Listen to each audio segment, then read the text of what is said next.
आज रांची से एक ऐसी खबर जो कानून प्रशासन और आम नागरिकों के भरोसे तीनों पर सवाल गंभीर खड़े करती है।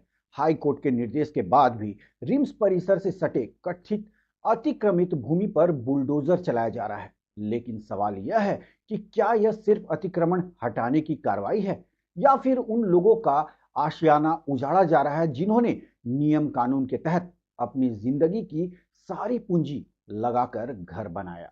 जानकारी के मुताबिक जिन जमीनों और फ्लैटों को आज अतिक्रमण बताकर तोड़ा जा रहा है, वह जमीन झारखंड गठन के बाद खरीदी गई थी।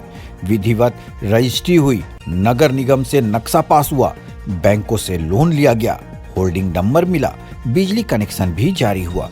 तो फिर बड़ा सवाल, अगर यह जमीन रिम्स प्रबंधन की थी तो इतने वर्षों तक रिम्स ने इस जमीन पर अपना अधिकार क्यों नहीं लिया? और अगर यह जमीन रिम्स की थी तो जिला प्रशासन और नगर निगम ने रजिस्ट्री कैसे होने दी? नक्शा कैसे पास हुआ? बैंक ने लोन कैसे दे दिया?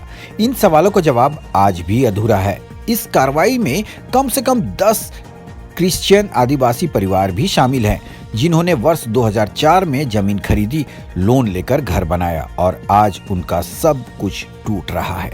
इतना ही नहीं, इसी इलाके में एक ऐसे खिलाड़ी भी रहते हैं जिनके अंडर 14 फुटबॉल टूर्नामेंट में झारखंड का प्रतिनिधित्व किया, झारखंड के लिए पदक जीता और अगस्त महीने में खुद मुख्यमंत्री हेमंत सोरेन ने उन्हें सम्मानित किया था। आज उसी खिलाड़ी का घर भी तोड़ा जा रहा है।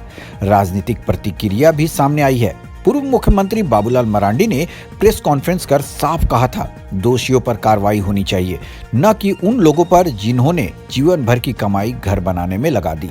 फिलहाल प्रभावित परिवारों ने हाई कोर्ट के आदेश के खिलाफ सुप्रीम कोर्ट का दरवाजा खटखटाया है। सुप्रीम कोर्ट ने 17 दिसंबर की तारीख तय की है। पीड़ित परिवारों की मांग है कि सुप्रीम कोर्ट के फैसले तक इस कार्रवाई पर रोक लगाई जाए, लेकिन प्रशासन का कहना है कि हाई कोर्ट के दबाव में कार्रवाई रोकना संभव नहीं है। अब सवाल सिर्फ जमीन का नहीं है, सवाल है कानून की जवाबदेही का, प्रशासन की भूमिका का और उस आम नागरिक के भविष्य का जो सिस्टम पर भरोसा कर घर बनाता है।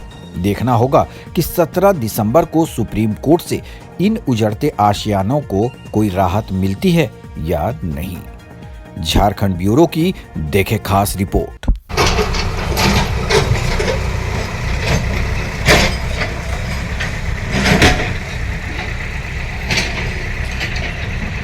हम लोग जमीन खरीदेंगे कि रेंट का भाड़ा देंगे?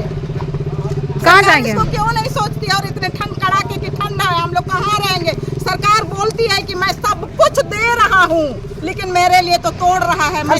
तो अब तो बड़ा बड़ा आशियाना बिल्डिंग को तोड़ा जा रहा है आपके सामने में, तो अब क्या लग रहा है आपका भी घर तोड़ेगा क्या? ये तो लगा दिया, ये मेरे सामने वाले का हाथ तो हमारे हाथ में जाएगा ना। गंवा दिया। कितने साल से आप लोग रह रहे हैं? 25 साल से यहाँ रह रहे हैं। तो ये क्या भूमियारी जमीन है? जी नहीं, ये रैयत की जमीन है। रैयती जमीन? और रैयत से ही हमने लिया है। उनका सारा सिग्नेचर यहाँ मेरा कागजात में रखा हुआ है। कितना जमीन है आपका? यहाँ मेरा 11 कट्ठा है टोटल। 11 कट्ठा? 5 कट्ठा 6 कट्ठा मेरे नाम का है, मेरे सिस्टर के नाम का बगल में 5 कट्ठा।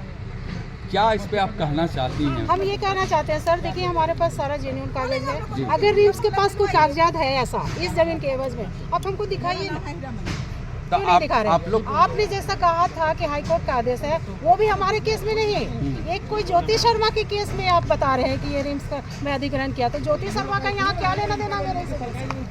ज्योति शर्मा के केस आप ज्योति शर्मा से नहीं बढ़िए ना भाई, मेरे से क्यों नहीं बढ़ रहे हो आप? आपका जमीन का अधिग्रहण हुआ है या कुछ भी है तो आप ज्योति शर्मा को क्यों बीच में ला रहे हो? आप ज्योति शर्मा का केस में मैंने सब लोगों को लपेट लीजिएगा, रैयत को भी लपेट लीजिएगा, उसके खरीदार को भी लपेट लीजिएगा। ऐसा कौन सा नियम है आपका? तो आप लोग फिर कोर्ट के शरण में क्यों नहीं जा रहे? हम लोग क्यों कोर्ट में इसने जैसा कहा था, आपके पास कोई कागजात है तो हम क्यों कोर्ट में जाए? हम जैसा इन लोगों ने पोस्टर चिपकाया था हमारे दरवाजे पे, हम उस आदेश के आधार पर हमने अपने कागज को हाई कोर्ट में शो किया है।